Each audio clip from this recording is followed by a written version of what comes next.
ये 500 square feet में एक घर बन रहा है। तो चलिए देखते हैं कि 500 स्क्वायर फीट में छत ढालने तक में कितना खर्च लगता है, ताकि आप लोग के पास अगर कम बजट है और ढलाई वाला घर बनवाना चाहते हैं इस टाइप का 500 स्क्वायर फीट में, आप लोग को एक एस्टिमेट पता चल जाएगा कि ढलाई करने तक में कितना खर्च आता है। तो चलिए देखते हैं। पहले इस घर का लंबाई चौड़ाई देखते हैं।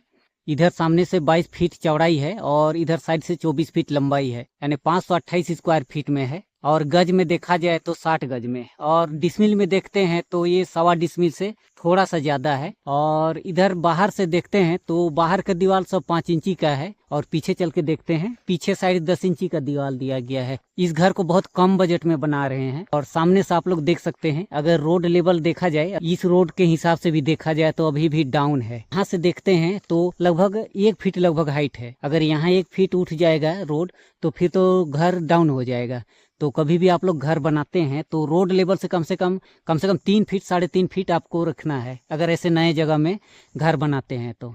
लेकिन ये बराबर कर दिए हैं, खैर कोई बात नहीं है।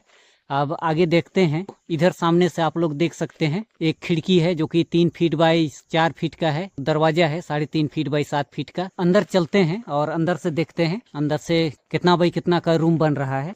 तो अंदर से आप लोग देख सकते हैं ये हॉल है, और हॉल का साइज देखा जाए तो 11 फीट चौड़ाई है और 14.5 फीट लंबाई है। 11 फीट बाई 14.5 फीट का ये हॉल है। और इधर 2 बेडरूम है, तो हम लोग इस बेडरूम को देखते हैं कितना बाई कितना का है। दरवाजा का साइज 3.5 फीट चौड़ाई है और हाइट 7 फीट है। और अंदर चलते हैं तो आप लोग देख सकते हैं ये पहला बेडरूम है। बेडरूम का साइज देखा जाए तो 11 फीट 4 इंची लंबाई है और 10 फीट 6 इंची चौड़ाई है। 11 फीट 4 इंची बाई 10 फीट 6 इंची का ये पहला बेडरूम है। वेंटिलेशन भी नहीं दिया गया है, काहे कि इधर पीछे साइड इनका जमीन नहीं है तो वेंटिलेशन नहीं दिए हैं। अंदर से देखते हैं तो एक छज्जा दिया हुआ है। तो ये हो गया पहला रूम। अब दूसरा रूम में चलते हैं और ये है दूसरा रूम। तो दूसरा रूम का दरवाजा भी 3.5 फीट बाई 7 फीट का है। और अंदर चलते हैं तो आप लोग देख सकते हैं ये है दूसरा रूम, वेंटिलेशन नहीं दिया गया है। और इधर अंदर से देखते हैं तो एक छज्जा दिया हुआ है। और बेडरूम का साइज देखते हैं तो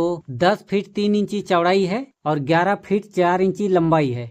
10 फीट 3 इंची बाई 11 फीट 4 इंची का ये दूसरा बेडरूम है। तो ये हो गया दूसरा बेडरूम। अब आगे चलते हैं। पहला बेडरूम, दूसरा बेडरूम और इधर ये किचन है। किचन का दरवाजा 3 फीट चौड़ाई है और हाइट 7 फीट है। और आगे बढ़ते हैं तो आप लोग देख सकते हैं ये है किचन, जिसमें एक भी खिड़की ना वेंटिलेशन नहीं दिया गया है, जबकि इसमें खिड़की होना चाहिए। लेकिन हो सकता है बाद में इधर एग्जॉस्ट फैन के लिए कहीं इधर हॉल करेंगे और खिड़की भी बनाएंगे बाद में। किचन का साइज देखते हैं तो 11 फीट लंबाई है और 6.25 फीट चौड़ाई है, यानी 11 फीट बाई 6.25 फीट का एक किचन है। तो ये हो गया किचन। अब आगे चलते हैं तो यहाँ से देखते हैं तो ये हॉल है, पहला बेडरूम, दूसरा बेडरूम और इधर ये किचन है। तो ये 528 स्क्वायर फीट में कुछ इस टाइप का घर बनता है। और हम आपको साइज बता ही दिए कि कितना बाई कितना का सब बना है। इसमें टॉयलेट बाथरूम तो नहीं है, ना सीढ़ी है। किचन देखा जाए तो थोड़ा बड़ा है, इसको छोटा कर सकते थे लेकिन ये तो बन गया। अब हॉल में एक किनारे टॉयलेट बाथरूम अभी भी बना सकते हैं, कोई दिक्कत नहीं होगा, काहे कि हॉल काफी बड़ा है। या फिर बाहर इनका जगह है, वो रोड है, एक कोना में कहीं एक किनारे बना सकते हैं। तो आप लोग को हम दिखा दिए कि 528 स्क्वायर फीट में कितना बाई कितना का रूम बनता है। और इस घर को बहुत कम बजट में बनाया जा रहा है। जैसे कि आप लोग देख सकते हैं इसमें लिंटेल भी दिया हुआ नहीं है। जहाँ जहाँ खिड़की दरवाजा रहता है उसी के ऊपर कट लिंटल दिया जाता है, जैसे कि दिया हुआ है, ठीक है। नहीं तो बहुत घर में पूरा लिंटेल दिया जाता है, जैसे कि इस घर में देख सकते हैं ये पूरा लिंटेल दिया हुआ है। 7 फीट पर चारों तरफ से बांध दिया गया है। और इस घर में आप लोग देख सकते हैं सिर्फ दरवाजा और खिड़की में दिया गया है। और अंदर से देख लेते हैं। और अंदर से भी आप लोग देख सकते हैं ये किचन का दरवाजा है, कट लिंटेल दिया गया है। और इधर देखा जाए तो इधर पूरा एक दीवार में 5 इंची का लिंटेल दिया गया है, क्योंकि अंदर से छज्जा है, जैसे कि आप लोग देख सकते हैं दोनों बेडरूम में, इसीलिए दिया गया है। बाकी बाहर का दीवार में कहीं भी लिंटेल नहीं दिया गया है। तो देखा जाए तो इसमें कॉस्ट कटिंग किया गया है, ठीक है। जहाँ जहाँ जरूरत पड़ा है वहीं वहीं दिए हैं। तो चलिए अब देखते हैं कि इस घर को बनाने में कितना खर्च लगा है छत ढालने तक में।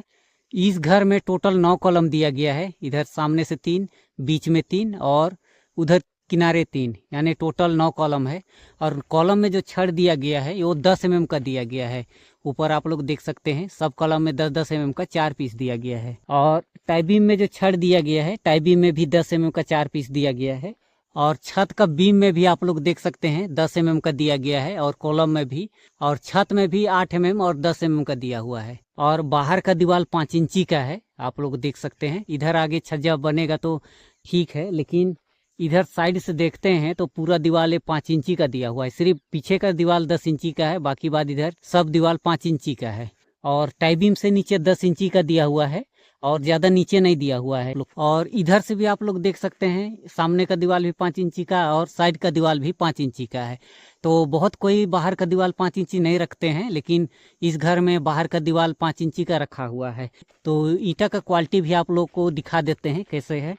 जैसे कि इधर रखा हुआ है ईंट, आप लोग देख सकते हैं। तो इसका क्वालिटी हम आप लोग को दिखा देते हैं। एक ही ईंट को अगर ऐसे पकड़ के ऐसे तोड़ते हैं तो तुरंत टुकड़ा हो जा रहा है। देखने में तो पूरा लाल लग रहा है, लेकिन इस टाइप का ईंटा थोड़ा सा कमजोर रहता है, लेकिन जुड़ाई करने के बाद मजबूत हो जाता है, कोई दिक्कत नहीं होता है। वैसे 5.5 रुपया पर पीस मिला है, और दीवार तो मजबूत लग रहा है जोड़ने के बाद, तो कोई दिक्कत नहीं होना चाहिए। लेकिन 5 इंची का दीवार बाहर का रहता है तो ज्यादा दिन तक पानी पड़ता है, यानी बरसात के दिन में इधर सीपेज होता है, यानी भीग जाता है दीवार। अंदर से जो कलर किया हुआ रहता है वो खराब होता है 5 इंची में। और इस घर में टोटल 5500 ईंट लगा है, काहे कि कम बजट में ये जो घर बन रहा है, बाहर का दीवार 5 इंची का दे दिए हैं, इसीलिए सिर्फ 5500 ईंट लगा है। और नीचे भी इधर 10 इंची का दिया हुआ है, ज्यादा नहीं है, सिर्फ जमीन पर रख के ही इधर जुड़ाई कर दिए हैं टाई बीम लेवल तक। इसके बाद ऊपर सब 5 इंची का दिया हुआ है, अंदर बाहर का सिर्फ पीछे साइड का 10 इंची का है। और ये ईंटा जो मिला है ये 5.5 रुपया पर पीस मिला है, के हिसाब से जोड़ते हैं तो 30,000 रुपये का इस घर में ईंट लगा है। और बालू लगा 60 ट्रक, जो कि 5500 रुपया पर ट्रक मिला। तो 60 ट्रक का 5500 रुपये के हिसाब से जोड़ते हैं तो 38,500 बालू का हुआ। इस घर में 4 ट्रक गिट्टी लगा है अब तक, जो कि 7500 रुपया पर ट्रक मिला। तो 4 ट्रक गिट्टी का 7500 रुपये के हिसाब से जोड़ते हैं तो 30,000 रुपये गिट्टी का हुआ। और सीमेंट लगा 110 बैग छत ढालने तक में, जो कि 350 रुपया पर बैग मिला। 110 बैग का पर बैग 350 रुपये के हिसाब से जोड़ते हैं तो 38,500 रुपये सीमेंट का हुआ। और छड़ देखते हैं, अलग अलग बता देते हैं कहाँ कहाँ लगा है, काहे कि बहुत कम बजट में बन रहा है तो आप लोग को एक आइडिया लग जाना चाहिए। ठीक है, तो छड़ जो लगा है 10 mm का लगा है, वो कॉलम में लगा है। और कॉलम में जो जाली दिया जाता है नीचे फाउंडेशन में, उसमें लगा है। और टाई बीम में लगा है, और छत का बीम में लगा है, यानी कि 10 mm का फाउंडेशन में, टाई बीम में, कॉलम में, और छत का बीम में, और छत में 10 mm का लगा है। तो टोटल जोड़ते हैं तो 10 mm का छड़ 90 पीस लगा है, और 90 पीस का वजन करते हैं तो 667 kg होता है 10 mm का। 8 mm का छत में लगा है 45 पीस, 10 और 8 मिला के छत ढाले हैं, उसमें 10 का भी है और 8 का भी है, तो 8 का लगा है 45 पीस। रिंग लगा 700 पीस, जो कि कॉलम में, टाई बीम में और छत का बीम में दिया गया है, यानी टोटल 700 पीस हुआ, जो कि 8 mm का रिंग है। 45 पीस छड़ हो गया, यानी 45 पीस छड़ में 700 रिंग बनेगा। तो टोटल जोड़ते हैं तो 8 mm का 90 पीस हुआ। छड़ को वजन करेंगे तो 426 kg होगा। और तार कांटी मिला के 20 kg हुआ। 10 mm 8 mm तार कांटी टोटल वजन करते हैं तो 1113 kg होता है। 1113 kg इस घर में छड़ लगा है। 1113 kg का 70 रुपये के हिसाब से देखते हैं तो 78,000 रुपये छड़ का होता है। तो अब टोटल जोड़ते हैं, ईंटा लगा 5500 पीस, 5.5 रुपया पर पीस के हिसाब से 30,000 का ईंट हुआ। बालू लगा 60 ट्रक, 5500 रुपया पर ट्रक के हिसाब से 38,500 बालू का हुआ। गिट्टी लगा 4 ट्रक, 7500 रुपया पर ट्रक के हिसाब से 30,000 का गिट्टी हुआ। सीमेंट लगा 110 बैग, 350 रुपया पर बैग के हिसाब से 38,500 रुपये सीमेंट का हुआ। छड़ लगा 10 mm 8 mm तार कांटी सब मिला के 1113 के, और 1113 kg का 70 रुपये के हिसाब से देखते हैं तो 78,000 रुपये छड़ का हुआ। तो 70,000 रुपये का लेबर लगा, जो कि फाउंडेशन से लेकर छत ढालने तक में। तो टोटल जोड़ते हैं तो आप लोग देख सकते हैं इस घर में 2,85,000 अब तक लग चुका है। और इस घर को ठेकेदार को नहीं दिया गया था, ये मिस्त्री बुला के अपने से कराए हैं।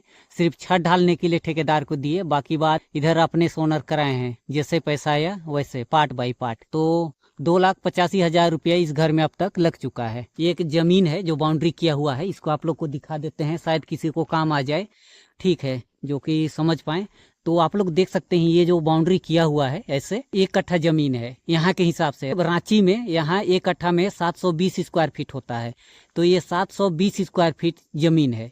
ठीक है। और ये जो घर बना हुआ है 528 स्क्वायर फीट में, तो अगर इतना बड़े ज़मीन लेते हैं तो आप लोग इससे बड़ा घर बना सकते हैं, अगर इधर जगह सामने नहीं छोड़ते हैं। अगर देखा जाए तो अगर कभी भी आप लोग ज़मीन लेते हैं 1 कट्ठा रांची में, तो इतना बड़ा आप लोग को मिलेगा। ठीक है, जैसे वो रोड है इधर सामने और इधर भी ये रोड है, यानी इनको दो तरफ से रोड मिल रहा है। और इसका लंबाई चौड़ाई की बात करें तो 22.5 फीट चौड़ाई है और 32 फीट लंबाई है, यानी कि इतना बड़ा ज़मीन आपको मिलेगा। यानी 1 कट्ठा ज़मीन अगर रांची में लेते हैं तो बहुत, और डिसमिल में देखते हैं तो 1.5 डिसमिल से थोड़ा सा ज़्यादा है। तो आप लोग को कुछ आइडिया लग गया होगा कि अगर रांची में ज़मीन लेना चाहते हैं और 1 कट्ठा ज़मीन कितना होता है रांची का, तो इतना बड़ा होता है, यानी ये 720 स्क्वायर फीट है। अलग अलग जगह में अलग अलग स्क्वायर फीट होगा, काहे कि कहीं कहीं ज़्यादा रहता है, कहीं कम भी हो सकता है, लेकिन रांची में 720 स्क्वायर फीट का 1 कट्ठा होता है।